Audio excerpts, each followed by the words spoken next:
Hello, I am Joshua P. Warren, and this is Joshua P. Warren Daily. And I am receiving messages from people saying, "What the fuck is flying over my house? The alien invasion has begun. The UFOs are here.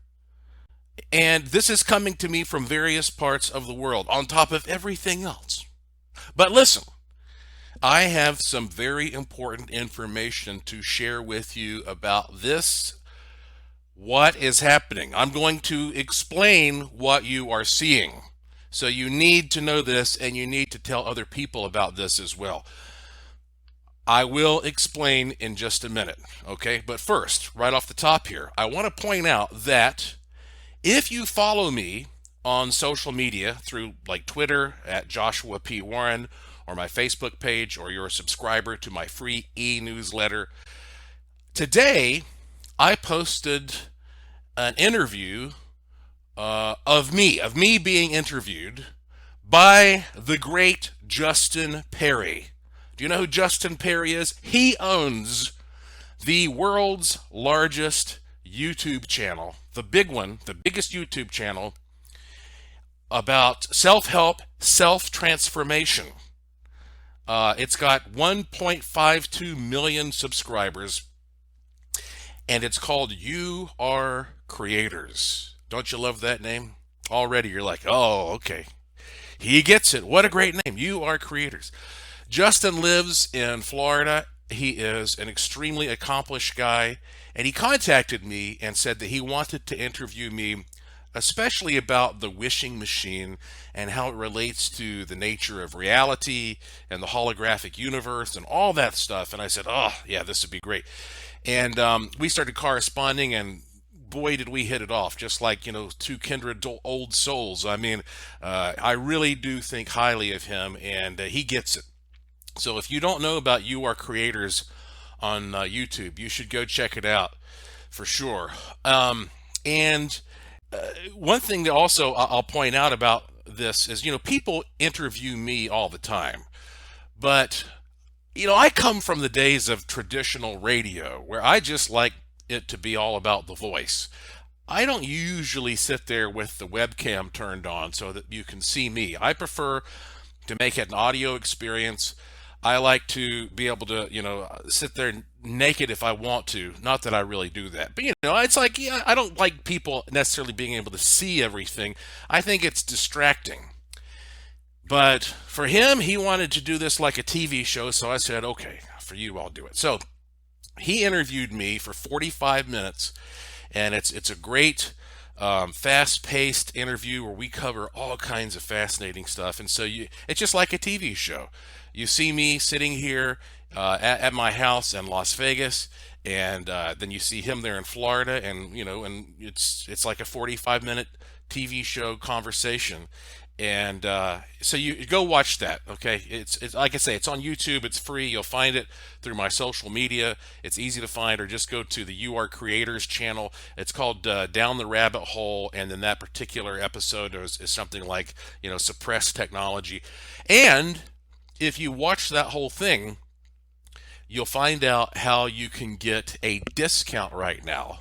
As one of his audience members, you can get a discount if you decide to purchase a wishing machine right now. I'm doing a little promo for him and his audience, so check that out. Okay, so look, here is what's happening. People are contacting me saying, I have never seen a UFO in my entire life, and now I have seen this. And typically, they go outside to have a cigarette or whatever. That's how Steve Barone was saying, that's how a lot of these sightings start. People go out to have a cigarette. They look up at the sky, and they see what looks like this huge chain of UFOs. Dots, illuminated dots in the sky. 50 or more of these dots, all in a row, moving silently, gracefully across the inky sky, and it just sends a chill down the spine. What am I seeing? And it's not always in a straight line. It usually is, but sometimes it shifts a little bit, almost like a shifting constellation. And so you can imagine why people, with all the stress and uncertainty in the world right now, and everybody's kind of waiting for the other shoe to drop, you can see why people are freaking out. Here is a story. You may have seen this already. Mobius, let's see, yeah, Mobius posted this on the Joshua P. Warren Daily Podcast Facebook page. It's from space.com. And here is the title of the article: No, they're not aliens. SpaceX's Starlink satellites surprise British skywatchers. SpaceX, of course, that is the private space exploration company that is owned by Elon Musk. He founded it. You know, he's still in charge of SpaceX. And these are Starlink satellites that are being tested out right now. Now, what does that mean? Well, I'll just read a bit from this article here at space.com. British skywatchers spotted a trail of lights in their night skies this past weekend as SpaceX's Starlink satellites passed overhead, but some were left baffled by the sparkling display and even suggested on social media it could be a meteor shower or aliens. A shimmering trail of Starlink internet satellites trailed one after another in the sky over Essex in southeast England at approximately 9:20 p.m. local time on Sunday, April the 19th. And one Twitter user posted, anybody know what the long chain of satellites going through the British sky right now are? Must be 50 of them so far. And there's a whole bunch of people. Obviously, like I say, people have been freaking out. It says, it was nothing more than satellites. SpaceX intends to, over time, launch, and now listen to this, folks, launch a mega constellation of at least 12,000 Starlink satellites into low Earth orbit to provide better worldwide internet access. They have so far deployed 362 satellites and plan to launch 60 more on Wednesday, that's tomorrow, April 22nd, 2020. SpaceX announced on Monday, April 20th, that they would push up their original launch date anyway. So goes on to say, while seeing these satellites in the sky can be an exciting experience and fuel the imagination, astronomers around the world remain concerned about the mega constellation. They worry that these satellites will be too bright and they will interfere with visibility for scientific observations. Yeah. But SpaceX founder Elon Musk and company engineers have said the company is working on ways to reduce the brightness of its Starlink satellites, including adding a darker exterior coating and adding a sunshade to reduce how shiny they appear. And if you have not seen video of this, if you click one of the articles there, like the one that I posted on my social media, there are video clips. And if you're the type of person who is interested in seeing a UFO, either on purpose or by accident, you should go ahead and take a look at some of this footage so you are familiarizing yourself with what's in the night sky, because this is a major, major change. This is a big, big leap forward here. And you can tell just from the footage, these things look as bright as stars, and they're doing all these weird things. And now thousands of them are going to come out, and they're experimenting with the way they're going to move. Here's what this means. That ultimately we have reached a point where, as humans have started exploring space on this scale, it is going to gradually become impossible for us to analyze adequately UFO sightings and footage. We've got drones everywhere. We have top secret projects. Now we have stuff like this. I mean, there's going to come a point where if you just see some kind of light in the sky doing something weird, that's not going to be good enough to justify some type of an extraterrestrial experience or anything like that. At that point, we will have to focus more on close encounters, where people actually seem to have some interaction that goes beyond what you would get from these bits of technology. So, the skills that people like myself or Mobius have developed over time to try to analyze these things, those skills are going to be obsolete in the very near future. Which, we will then, like I say, just have to change our evaluation criteria. But it is interesting to think like there's a ton of space junk up there already. And so now we are just adding to it to the point where eventually the night sky is probably going to just look like a big billboard, right? It's just going to have Coca-Cola advertisements and stuff up there one day. That's one reason it would be interesting to go back in time, right? To go back to an age before we even had the airplane, and to just be able to go outside at night, and especially even before we had electrical lighting. Go back just a few hundred years, and look up at the sky and see what would, I mean, something would really, really stand out if it wasn't a normal star or planet, right? I mean, that would really stand out, which is why ancient people made such a big deal out of these visitors that came from the sky, because to them, the sky was just as familiar as their backyard. I mean, it was no different. When the sun went down, now you have to look at this thing, and they all knew it very well. They navigated by it. So, in fact, in the interview with that when I was being interviewed by Justin, I always have to point when I say interview, it's kind of weird because I interview people on my podcast, and then people interview me on their podcast, and so sometimes you have to clarify. When I was being interviewed by Justin on his show on the YouTube channel there, one of the things that he was intrigued by, he watched the Wishing Machine project. It was, well, we have our own website, wishingmachineproject.com, and if you go there for free, you can watch this workshop video. Right now you can. I used to charge for it. Right now it's free. It's the Wishing Machine Workshop movie. It's like 2.5 hours, and it's footage from a workshop that I did in Asheville, North Carolina, where I explained everything I could explain about a wishing machine. And one of the weird things I got into was it's this anecdote out there about certain scientists who have made these devices called time cameras. And they basically supposedly have taken radionics devices and modified them with some optic and photographic equipment, and by setting them properly have been able to, that was weird. I just got like a big blast of some kind of audio right when I said that. What the heck was that? Oh, kind of made me jump. I don't know if you heard that or not, but through my headphones I got like a little blast of some weird audio as soon as I said something about the time machine. Okay, so anyway, you have this optical processor and you have some type of photography equipment there, and the idea is that you can tune back and you can take a picture of something from the past.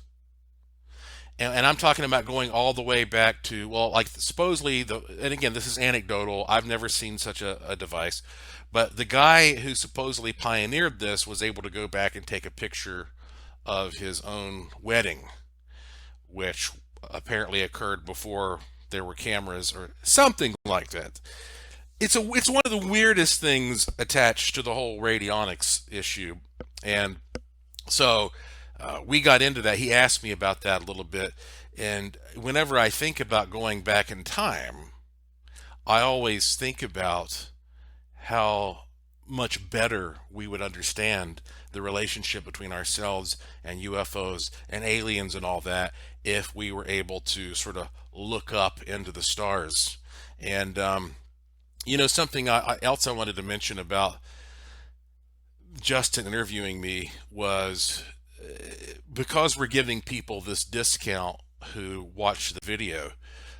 Today we've just been selling tons of these wishing machines like crazy. It's going to be amazing to see how many people are going to come back with this big wave of stories, because this is the first time they've ever heard about this technology. There was one woman who messaged me and she said, I'd love to have a wishing machine, but I'm pandemic poor right now. And so I wrote her back and I said, I completely understand that, but you don't need any money to start learning and to start using the stuff that we're talking about. And if what I always tell people, if you don't have 1 cent, go to, if you all you need is access to the internet, go to freecharm.com, FREE, freecharm.com. It doesn't cost you a penny, okay? Read the information on that page. It's all free, and that will start your journey. Okay, call it a free good luck charm from me. Freecharm.com. If you don't have a penny to your name, but you can access a website or have a friend access a website, go there and start your journey, and this will help you. Freecharm.com. But getting back to the UFO thing, a lot of people, of course, are now in a position where they're waking up and they're realizing, okay, we're not going to be able to trust what we see in the sky as much. And I had a telephone call the other day with Steve Barone. And of course, you may or may not know, Steve Barone, he and his wife Sue were traveling in Europe, primarily in Spain, when all of this lockdown business really started kicking in hardcore, and it looked like they were possibly going to be trapped in Europe. And so he has this big adventure story about, all of the hoops that they had to jump through to navigate themselves back to the United States. I mean, they barely were able to get back in. And he said he is so happy to have his feet here on the U.S. soil again that he doesn't know if he ever wants to take that chance and travel abroad again. That's how harrowing this was, going through the gauntlet of unpredictable things, changing plane flights around, standing in line forever, relying on ticket agents, and then you have all these medical people taking your temperature and asking you questions and eyeballing you, and then you go through the regular customs stuff, bouncing from airport to airport, changing every. I mean, it was that kind of thing, the planes, trains, and automobiles type deal. So he and his wife Sue are very, very happy to be back at their home in Las Vegas. And since then, he has been resuming his observations of the night sky. And I'm sure by now you've seen some of Steve Barone's UFO footage from around the Las Vegas area. And he has the most remarkable perch there at his house where he can just see everything in the valley. So he was, he filled me in on what they'd gone through. And then I said, well, since that you've been back, have you seen more or less UFO activity now that there is less activity in the world? Like, there aren't as many airplanes, you don't have tourists taking helicopters, nobody's outside doing a fireworks, like all that stuff is dead right now. So are you seeing more or less UFOs? And he said less. He says, I'm seeing less. Now, if you are a critic of the work that Steve's doing, that would make it very easy for you to say, oh, well, then that means that he has just been misinterpreting a lot of normal stuff. You could say, oh, well, he's been seeing helicopters and airplanes and drones and balloons and all these things, and putting them out there saying that they are somehow extraordinary. That is what you could say if you were going to try to criticize and evaluate, the work that he's put out. But listen to this. He said, the weirdest thing is that since he has been back, he said, I used to see the Janet Airlines fly over here at least twice a day, right over my house. And since all this began, I have not seen that once. Now, some of you are saying, huh? What is he what are the Janet Airlines? So let me explain. For those of you who already know, please be patient for a second while I explain to those who do not know.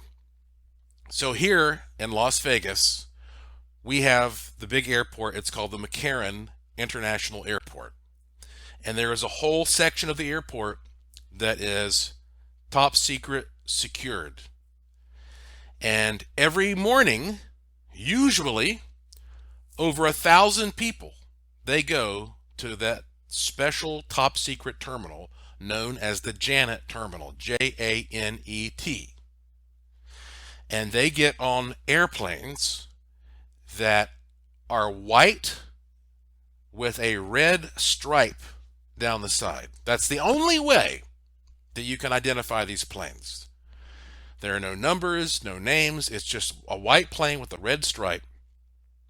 They pile onto these planes, and then they are flown in the morning up to Area 51, which is north of here, the Groom Lake facility, basically. And then in the evening, they fly them back. So nobody even knows what Janet stands for. The joke around here is that it stands for just another non-existent terminal. But nobody even knows what Janet actually stands for. But this is what is used to transport people who live here in Las Vegas, where 2/3 of the people in this giant state called Nevada live here in this one town called Las Vegas. Those people are transported to work every morning, and then they transport them back in the evening on these planes. And so that's kind of a big deal. When you live here, you're going down the road, and like Lauren and I, we have an SUV, and we have like a sunroof or moonroof or whatever you want to call it that opens up. So we'll be rolling down the highway and look up and say, "Oh, look, there's one of the Janet planes." And I know some areas around here where you can sit, and it's almost like you could set your watch by these planes coming in and out. They were going in and out just about every day. Well, I mean, literally every day. I don't know, maybe they changed a little bit on weekends, but I don't think so. I think they still had some flights even on the weekends. So Steve says, the UFO activity has dropped, but I have not seen not one Janet airplane fly over since all this began. So that says you might be led to speculate that perhaps many of the UFOs that Steve has been capturing over these years have been connected to whatever is happening at Area 51. So what that means also is that it could be that everything he's getting is some type of top secret military craft, or it could be aliens that are working with the military or interested in what the military is doing. We don't know how many relationships could be involved in this, but that is pretty stunning to me. I would have never guessed that those Janet flights would have stopped. So whatever's happening right now in the world has even affected Area 51 and the workers there. And I mean, you're talking about, one of the most prized military elite facilities in the world there. So they're not flying Janet, and who knows, maybe this is all part of a transition. Maybe they're flying something different now, and they said, you know what, everybody knows about Janet.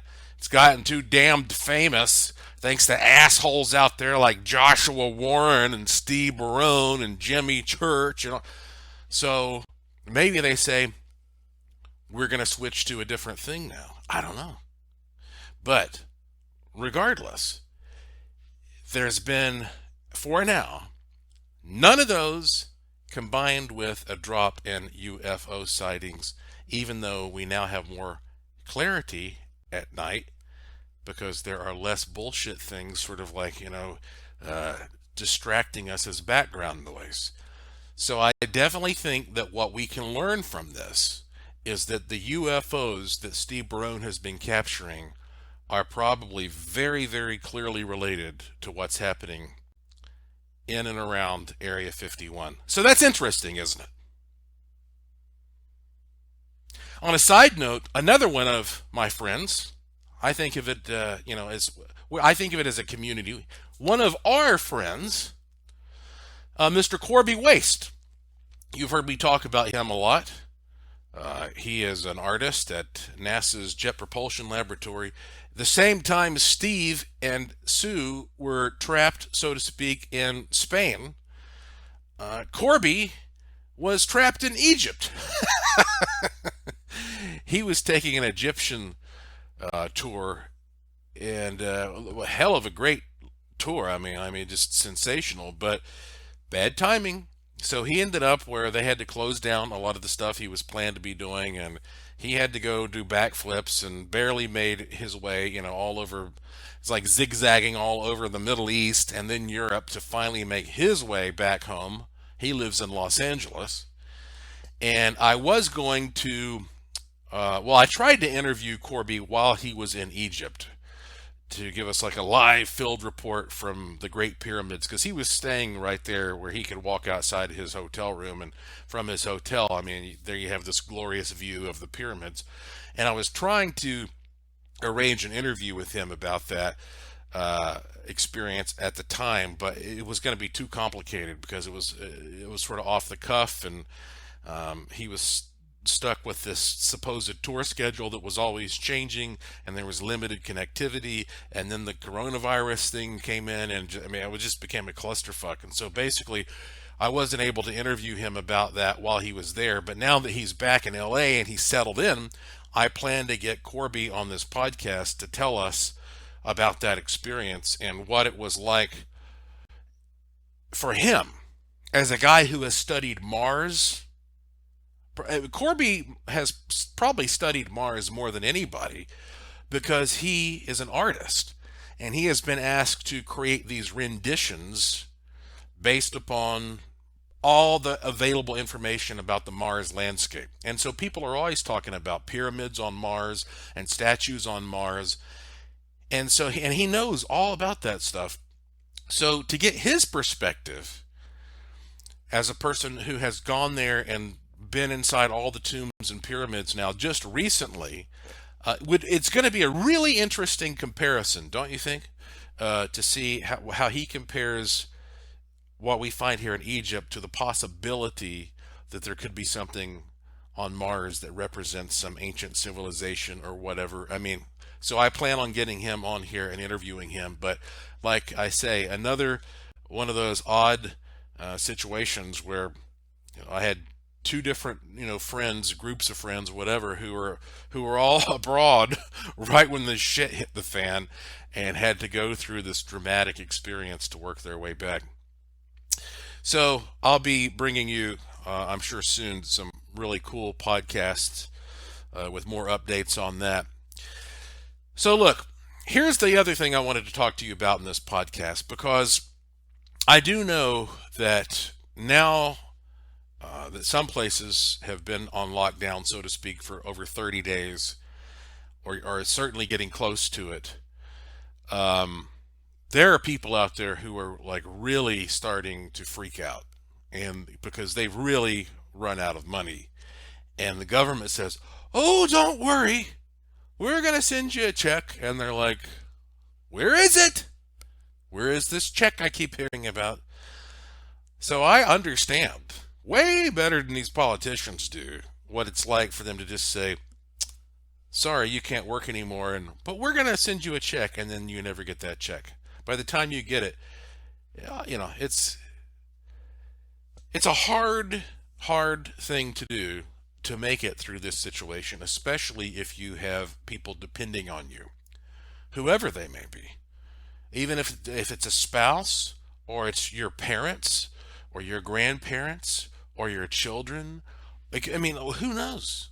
But if you have people depending on you, it can be very, very depressing right now to try to figure out what to do in order to keep things afloat. And that is why, look, I'm just happy that I'm not in one of these political positions right now, because I wouldn't want to make some of the decisions that these people are being forced to make. But what I will tell you is that we as civilians, we have to do what we can to help each other out. And if you've run out of money, or if you're concerned about your money, then you should take this as an opportunity to start reevaluating what you think about money and how you think about money. And I've told you this before, that there are people out there who have struggled their whole lives monetarily, and they don't know why. But privately they harbor some type of negative feelings about money. They don't like rich people. They think all rich people are evil and conniving and scheming and all that. But it even goes back to the biblical quote. You know, you hear people say, "Oh, money is the root of all evil." But that's not actually what the Bible says. The Bible says the love of money is the root of all evil. So what that means is that if you become indulged if you are indulgent in the idea that money is the end all be all, well, you're being distracted by the reality that's in front of you. And you shouldn't be loving money. You should be loving people and things and the world, and you just use money as a tool. I was listening to one of Joe Vitale's new books called Money Loves Speed. He has an audio book version of this, and he pointed out that the author Albert Camus said, quote, "It's a kind of spiritual snobbery that makes people think they can be happy without money," end quote. So if you've always sort of looked down upon money because you think that, well, money is bad, that's spiritual snobbery. You can be spiritual and good and have money. Or you can be monetarily rich. You can have tons of money and but be evil or spiritually bankrupt. Money itself is neutral. As I've explained before, it is a reaction to your energy relationships with other people. Remember what I said I think it was my last podcast. I was talking about how that a law of nature is neutral, like gravity. That, gravity doesn't care about you any more than it cares about me or a bird or a bee or a satellite. It just is a property of how things are designed. But if you understand that property, you can work with it. You can have fun with it. You can do great things with it, or you can die from it. It's just a property. Well, money is one of those things. The law of attraction. Like I say, you can take it and you can use it for good purposes or bad purposes, like a flame. You can take fire and you can use it to cook up, your weenie or provide light, or you can go out there and you can burn down a whole town with it. So these things are not inherently good or bad. It's how we choose to use them that's good or bad. Money is neutral, and that's why if you're struggling with money right now, you have to sort of make peace with money in order to sort of bring that energy back into your life and realize that money comes from one place, and that's other people. And if you do good, helpful things for other people, well, then that will help money flow into your life. But you know what? Here is the important thing that I want you to realize right now, regardless of all that. If money is tight for you right now, and I'd be surprised if it's not, because I think it is for just about everybody, and so everybody's situation has changed somehow. I know there's the 1% out there that dominate everything, but you know what I'm saying. Here is something important, a real tool that you can put into practice immediately, right now, anywhere you are in the world. Here in southern Nevada, where we have Las Vegas, I was watching the news and they did a piece on a woman who started a group on Facebook, which of course anybody can do for free. Very easy to start up a group on Facebook for free. You can do it in 5 minutes. And it's called COVID-19 Barter Group, Southern Nevada. Bartering. Bartering is trading things. And so basically, she said, hey, if anybody needs something and you have something to trade for it, well, let's post it here.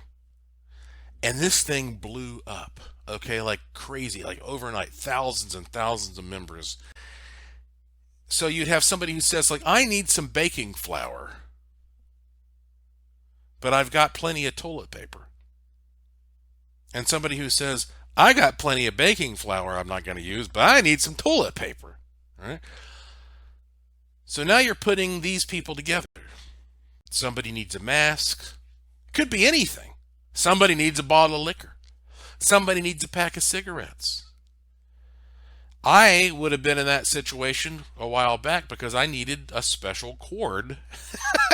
That's how weird I am. I needed a special type of cord for a machine that I was using on a television set that I wasn't able to order quickly enough. And fortunately, I just so happened to miraculously manifest a buddy down the street who had that cord. But my point is, it could be anything. It's a bartering society. And so what they do, okay, let's use the example with the flour and the toilet paper.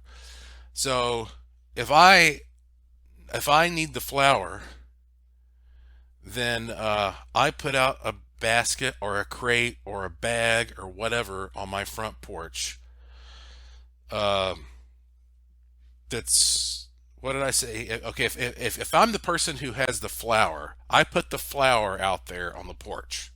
Okay, and you can work it out so that the person who has the toilet paper comes over and takes the flour and leaves the toilet paper or whatever. You get what I'm saying.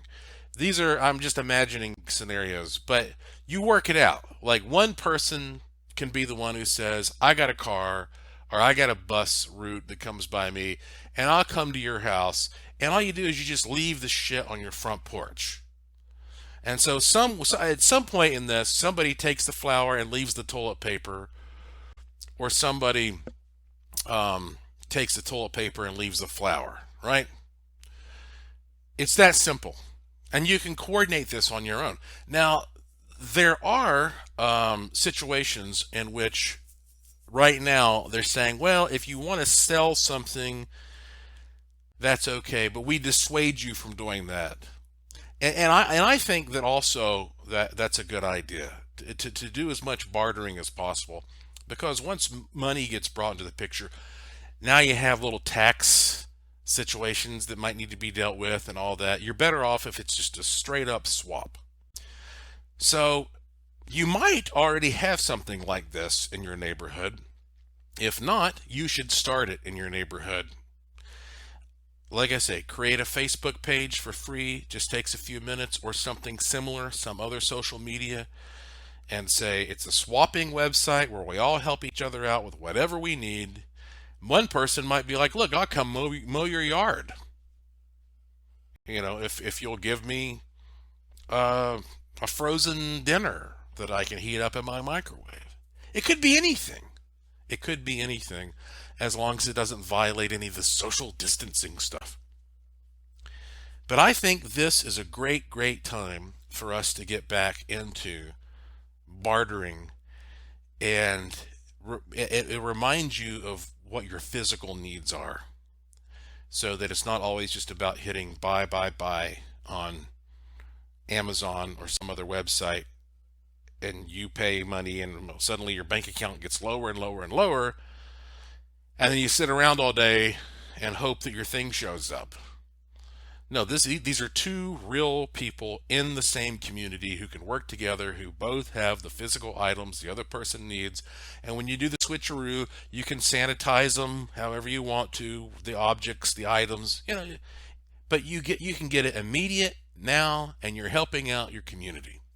And if you start up some kind of a bartering thing like that in your neck of the woods, then you should also let the media know, because hopefully the local media will cover that just like they did here in Southern Nevada, and that will let even more people know they should come and join in. And the bigger the network gets, you may have so many people who love this system that when all this virus shit is over with finally, you now have this whole new business that keeps on growing, because people always want to look for swapping and bartering things. And you might say, well, how is that going to be a business? Anytime you get enough people involved in anything, in any kind of a forum, you can eventually find a way to make money off of that. So if you own this forum, well, then you could turn around and say a year down the road, well, my God, I got 10,000 people here, or 20,000 people, or 100,000 people. You could now start selling advertising. If you have a group that's got 100,000 people, you can contact me, the old JP Dubs here, and I will give you some, like, hey, maybe these people would be interested in this product. And every time somebody buys one of these things, you get $10 or whatever. I mean, there are ways you can make money off of any type of group that has a bunch of people. So this might be an opportunity for you to start up a bartering system that helps everybody out right now, but eventually grows into something that transcends what we're in the middle of.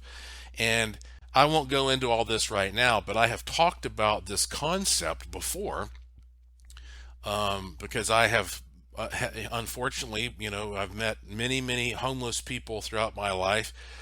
Sometimes I've been in cities where I just go out and I walk around at night and I talk to homeless people, and I try to find out, like, what their life story is, and I learn from that, and I try to help however I can.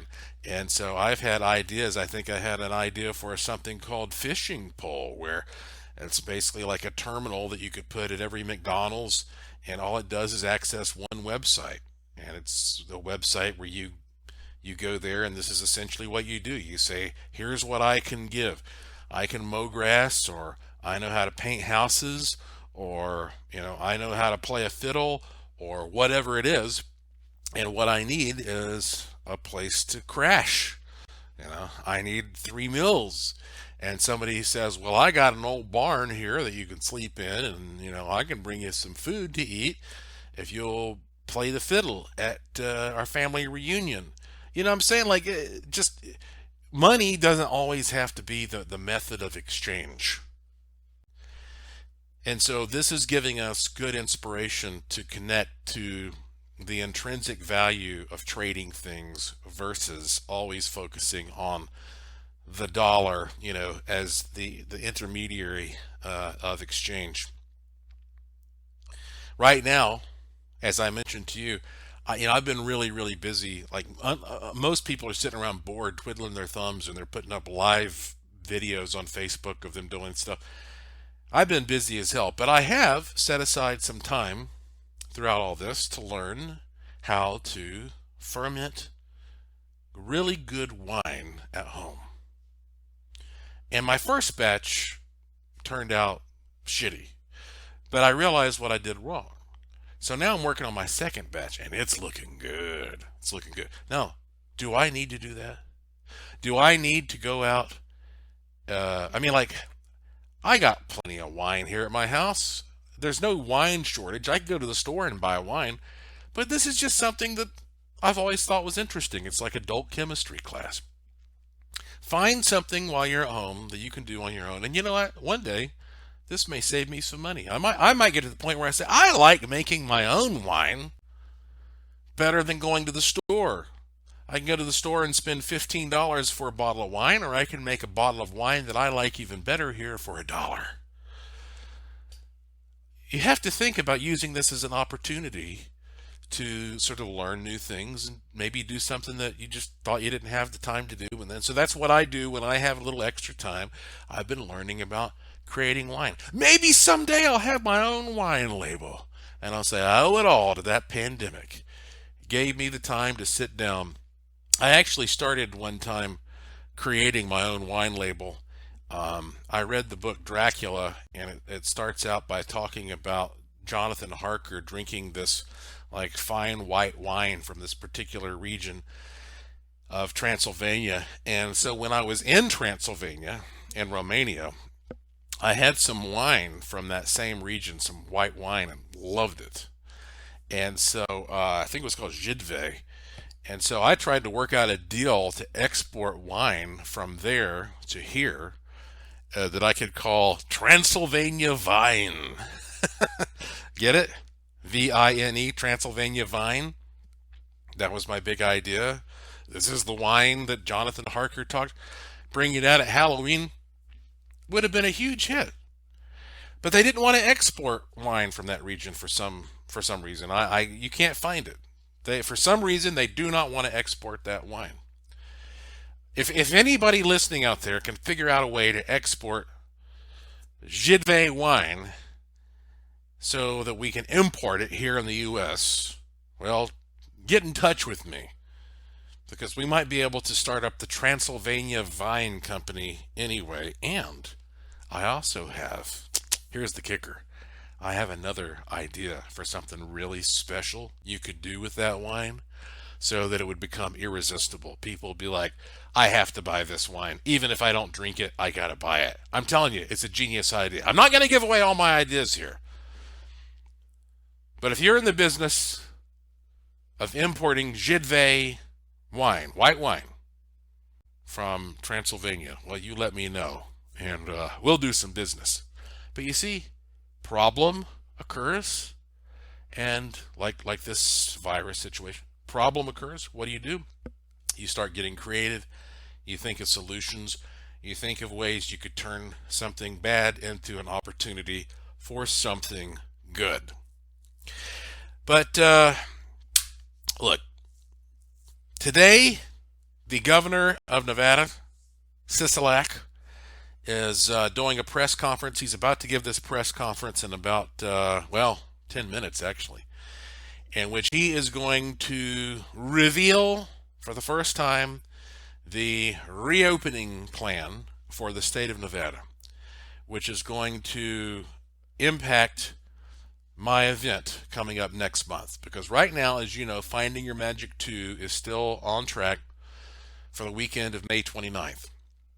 So hopefully everything will work out well. But what the governor is about to say is going to make a big impact on how if we need to change anything, like how this is going to proceed. So I'm going to listen to this intently, and for those of you who have a ticket to my event next month, it's still over a month away, but I will contact you and give you an update on sort of where things stand in terms of what we're being told.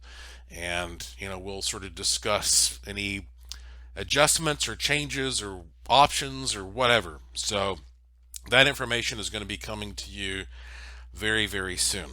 I also want to remind you, in case I'm not able to leave another podcast between now and then, this Thursday night, April 23rd, 2020, is when you can see me and Dean Warsing and Steve Barone and Nick Weird on the Discovery Channel. The show is called Rob Riggle Global Investigator.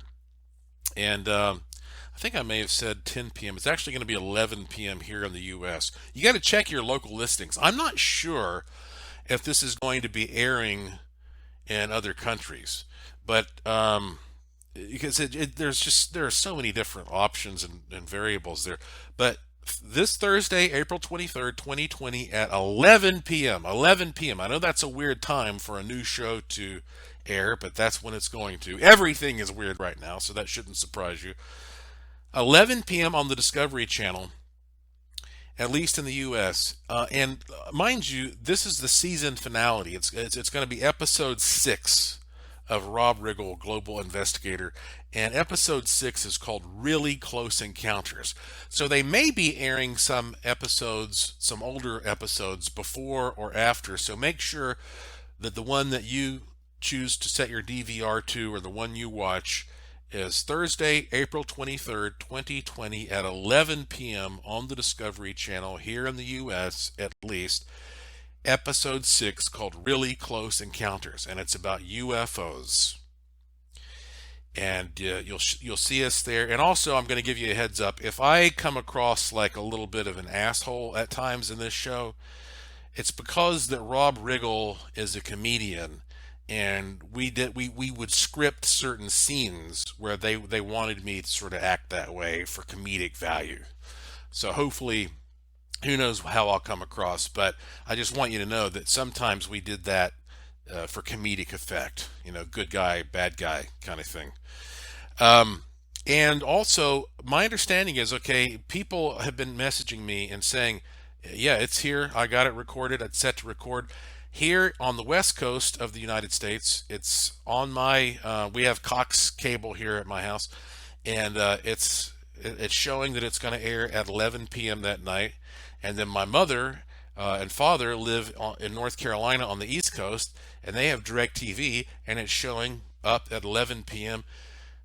on the East Coast and the West Coast. But Dean Worsing has told me that when he looks at his listing, that it's not popping up, that like an older episode is popping up. So I don't know, but maybe some of these companies are just mislisting it for right now, or they haven't updated things. But again, my understanding is 11 p.m. this Thursday night on Discovery. You'll see it. So, okay. I guess that is about all I wanted to tell you in this particular podcast, and I have a lot of new things to tell you coming up in the very near future. There is a lot happening, and it's changing, and it's even getting better day by day. So I hope that you'll go watch me being interviewed by Justin Perry, UR Creators. Again, that's all on the social media there. And if you go to joshuapwarren.com, joshuapwarren.com, you can find access to all this stuff. I hope that while you're there, you'll enjoy some of the amazing videos and pictures. Click the link to the Curiosity Shop. You're going to see things there you won't find anywhere else in the world. But be certain that you tell everybody about this podcast. If you find this information interesting and helpful, tell them to go to joshuapwarren.com. Tell them to click the link to this podcast. It's right there at the top of the homepage. It's called Joshua P. Warren Daily. It's always short, always free, commercial free, independent, uncensored. When you click that link, you'll find tons of these going back for years. But when you click that link, you can subscribe to the show through various means, different platforms, whatever it is, Apple, Stitcher, iHeart. Subscribe, and you can do that, and or just follow me on Twitter at Joshua P. Warren, at Joshua P. Warren, and I usually tweet when a new one is available. It is, however, very important while you're at joshuapwarren.com to be sure you sign up there for my free e-newsletter. It takes you 2 seconds, and that way I can inform you directly and immediately when new, cool, kick-ass stuff is happening. So, that is it for this particular podcast. Thank you for listening. Thank you for your interest and support. Thank you for staying curious. And I will talk to you again soon.